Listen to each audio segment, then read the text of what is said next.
Now it is time to plant out some peppers. And those of you who have been subscribed to my channel for quite a while, you know I love to plant my peppers in containers, and I put them in little wash bins to feed them and water them, and this works great. I have been doing this for a couple of years. I have also put together a playlist for my harvest for 2016 for you.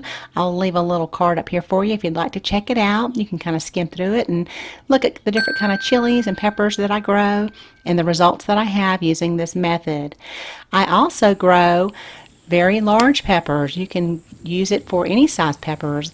This is a Spanish Mammoth, and it grew very nice for me in the container. I also grow tomatoes this way.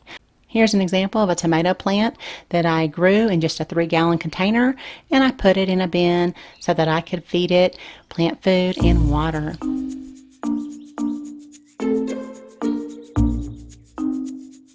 But now today I want to go ahead and move out my pepper plants. So I got everything ready. I went ahead and amended my old soil, and I did it just like I did for my herb container garden, and I did a video on that I think in the end of March for you. And so basically I just took my old potting soil, I added some vermiculite. This is coarse vermiculite. I also added a little bit of compost, and so that's basically my mixture for my containers. And I want to stress that the coarse vermiculite is a wonderful additive for your container garden. It's covered in the Square Foot Gardening book, and the coarse vermiculite is completely different than the fine vermiculite. Vermiculite does help your soil retain water. However, if it's the coarse, it has a lot of what you may call nooks and crannies, like an English muffin. So you have a lot of little pockets there that might hold water or they might hold air, and this helps your soil breathe, which is very important. It'll help for drainage as well. So for that reason, I use coarse vermiculite, and I've had excellent results. You can get that on Amazon. You can get it at your local feed and seed store usually, or a specialty nursery may order it for you. So here are some of the pepper plants I'm going to transplant into my containers. I have a little chart here, so that helps me keep up with which kind of pepper is in each cell. But I went over this with you in my How to Grow Chili Peppers video in great detail. So that's about a 30-minute long video, but if you'd like more information, you're welcome to head on over there. I'll leave you a link here if you'd like to check it out if you missed it. So let's go ahead and get the soil ready. I want to wet it first, and it's draining very nice. Now I like to take my little tiny pepper plants and put them right into this beautiful soil. They take wonderfully, and this is how I do it every year. As a matter of fact, I do not like to what's called up pot or keep moving my peppers up to a larger and larger container because I feel like it stresses them out. I feel like I have more problems with insects and disease the more I transplant a plant. So I try not to whenever possible. So I'm going to go ahead and put it in here when it's very young. And I have another one or two that I started in some cups, and those are a little bit bigger, but that doesn't really concern me at all. As a matter of fact, if I could just put them in here with 4 leaves total, that would be fine with me as well. Now this one is the Spanish Mammoth pepper, so it's much bigger. This is one of the ones I started in cups. This one's going to need just a little bit of extra care in that because it's bigger, I will need to give it some support, just like I do my tomato plants. And what I like to do is just use a small tomato cage that I pick up at the home improvement store, and I will turn it upside down. And then it will just lock onto the bins. It will lock onto 2 of the corners, which are opposite each other, and that stays very secure for me. So one other step that I like to take is on the other end of the cage, which is actually meant to go into the ground. I just fold those prongs over, and that way it will just be a little bit of a safety measure. So if I'm tending to the pepper plant, I don't stick my head down into the prong and poke my eye out. So that's what I like to do. So I'd like to go over with you in more detail the containers and how I water and feed the peppers. But first, let me go ahead and show you what I planted this year. Now this one here is for harissa paste, and this will be the first year that I've grown it.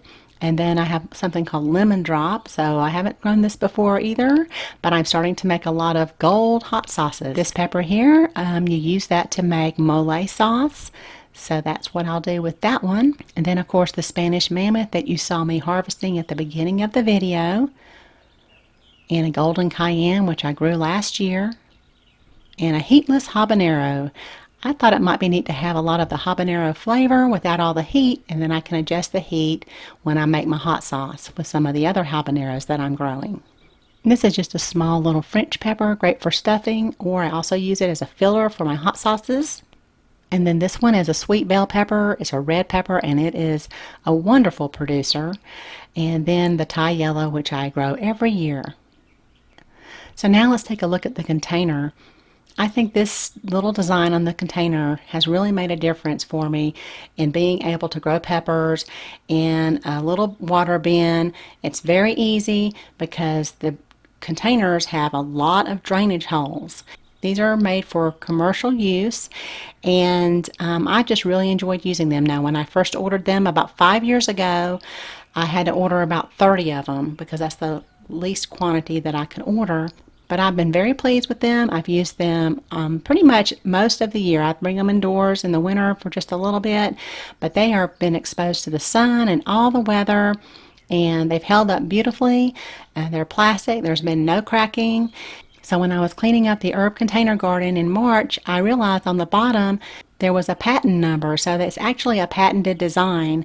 So I wanted to find these for you, and I went online. I couldn't find them anywhere. And so I contacted the manufacturer, and they only really sell to commercial businesses. So I did find somewhere where I ordered about 60 of them. I'm going to use some, but I'm going to have some available for sale if you guys would like to buy some. So I'm planning on packaging these 5 per box with bins, and it'll be $28. And they're black. I couldn't get them in the terracotta color, but the black will attract the heat, and that'll be great for the peppers. So I will have those hopefully next week, the second week in May. And if you are interested ahead of time before they get here, you're welcome to go ahead and email me at rainbowgardens@charter.net. And I will make sure to put your name down and contact you when they come in. So let me briefly explain how I water and feed the pepper plants. I use a tomato and vegetable water-soluble plant food, and that's because the NPK is more balanced, and that's on your package.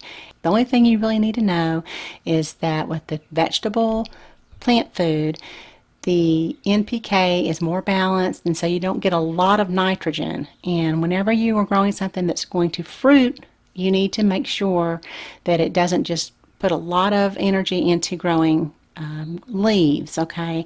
So we don't want to stress out the plant and feed it something high in nitrogen like an all-purpose water-soluble fertilizer. So I didn't cover that very well in my chili pepper growing video, and I had some questions, so I just wanted to point that out. Use a water-soluble fertilizer that's specifically made for tomatoes and vegetables, and you can actually get those either organic or synthetic. So that's at their little home improvement stores. They're nice and clean and easy to use. So now I'll show you how I like to water them. We'll just do a little flashback here to September 2012. And I first started to think of watering my large container plants from below at the bottom when I noticed that my kaffir lime tree was responding very well to that. This is my first time doing that, and I have been watering it from the top of the pot as well as the saucer. I've been pouring water directly down into the saucer, and it usually is gone within a few hours. So I know the tree needs water that way. Because, you know, it's a pretty heavy feeder, so that's when I started realizing that that was a very good way, because the peppers and tomatoes could take up what it needed. And so ever since then, that's what I've been doing. So I was really happy to find out that these little containers would fit right into wash bins. So all I do is when the plant is mature, maybe it's the middle of the summer, I start filling that bin up about a third of the way full every day. And it takes that water up within a few hours. About every 10 days, I'll go ahead and I'll feed it according to the manufacturer's instructions on the plant food, whichever one it is I'm using. If the plant is real small, like what I just planted, and it's very young, for about the next month or so, I will water it from the top, and I will feed it about every 10 days, the same plant food, but I will dilute it by half. So now I also have to be very careful because I don't want standing water in the bins. So if it rains real hard, I really have to go and check on my bins and dump that water out. Also, if I have it trellised, maybe it's one of the large pepper plants or a tomato plant, well, I like to make sure I put those next to my house so that it doesn't get a lot of water, because those are a lot harder to empty. Trust me, but you can still do it. You just have to be very careful when you do it. So that's that. If you have any questions, please leave them down below in the comment section. I'll be more than happy to help you. Thanks so much for watching, and y'all have a beautiful day.